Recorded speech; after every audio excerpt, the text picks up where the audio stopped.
The smell of fried chicken filled the air, golden light reflecting off the stainless steel counters of a busy KFC on a humid Louisiana afternoon.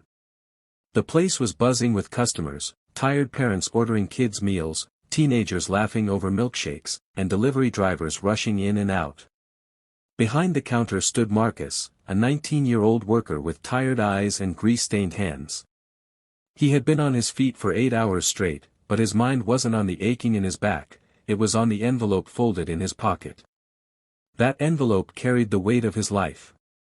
A tuition bill from the state university, where Marcus had just completed his freshman year. The bill was due in 2 weeks, and without payment, he'd lose his chance to continue studying political science, his dream field. He wasn't working just for extra spending money. He was working to survive, to keep his dream alive, to prove to his mother, who worked double shifts at a nursing home, that all their sacrifices meant something. And that's when the door swung open.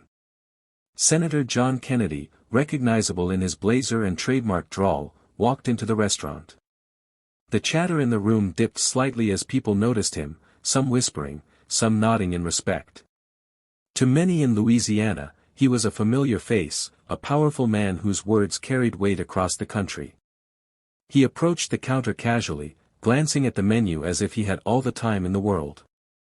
Marcus froze. His heart raced, but not out of excitement. He remembered sitting in his dorm room just months earlier, watching the news as John Kennedy made remarks about financial aid, dismissing student loan forgiveness as a handout for the lazy. To Marcus, those words weren't just politics, they were personal. They cut deep. He wasn't lazy. He was drowning in debt while trying to lift himself up. And now, by some strange twist of fate, the man who represented everything he was fighting against was standing in front of his register. "Afternoon, young man," Kennedy said with a polite smile.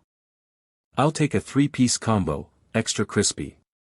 Marcus swallowed hard, gripping the edge of the counter. He looked at the senator, then at the screen in front of him. His fingers wouldn't move. His voice felt stuck in his throat. But then something inside him sparked, a fire born of frustration, exhaustion, and determination. "Sir," Marcus said finally, his voice steady but low, "I can't serve you." The room fell silent. A customer dropped a napkin. The fryers hissed in the background, but it felt like the world had stopped. Kennedy raised an eyebrow, clearly taken aback. "And why is that?" the senator asked, his tone not angry, but curious. Marcus drew in a breath. This was his moment, his chance to speak not just for himself but for every young person like him. "Because I'm standing here working double shifts, trying to pay for school, and I remember you saying people like me are just lazy. That we're looking for Hando."